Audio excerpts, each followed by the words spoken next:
And joining me today is Jason Mercer, Chief Market Analyst at the Toronto Real Estate Board. Jason, welcome. Thanks for being here. Thanks for having me.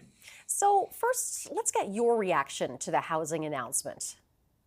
Well, I think certainly, over the past couple of years, we've seen a lot of positive announcements from all three levels of government. And so certainly the announcements we've seen from the federal government over the past week have been welcome, because if you think about, the record levels of population growth we've seen over the past couple of years, and certainly expecting to see moving forward, we've built up a housing supply deficit that we're going to need to account for. And obviously we're going to need to account for the record level of new households moving to Canada and major metropolitan areas over the next couple of years.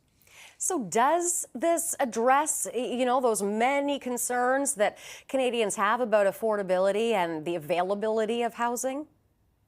Well, I think certainly, again, we're expecting to see lower borrowing costs in the second half of this year and even moving forward into 2025. And that's going to see demand really pick up. And if we don't see a commensurate increase in the supply of housing, then you're going to see tighter market conditions and you're going to see upward pressure on home prices. And so certainly, any announcement from any level of government that's going to streamline the ability to bring on more housing, that's going to see new and innovative technologies sort of pointed at towards the housing sector, I think is good news.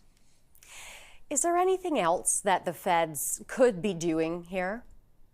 I think what will be important, in the coming months is ensuring that all three levels of government are working together, because it really needs to be a cooperative effort. Certainly at a high level, this type of funding makes sense coming down from the federal government. But when you're thinking about actual development across the country, a lot of that's dictated by provincial legislation, and then obviously drilling down to the municipal level in terms of permitting and what have you. So again, a coordinated effort across all three levels of government is what we need to see.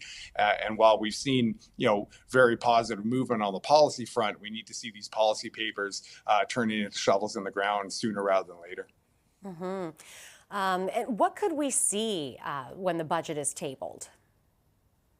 Well, in terms of the budget, we've already seen sort of a sneak peek, I think, in terms of what to expect in terms of housing. It'll be interesting to see if there's any sort of additional measures, whether we're talking about housing construction in particular, whether we're talking about taxation or even mortgage lending guidelines moving forward. And all of those tranches kind of feed through into housing and housing affordability.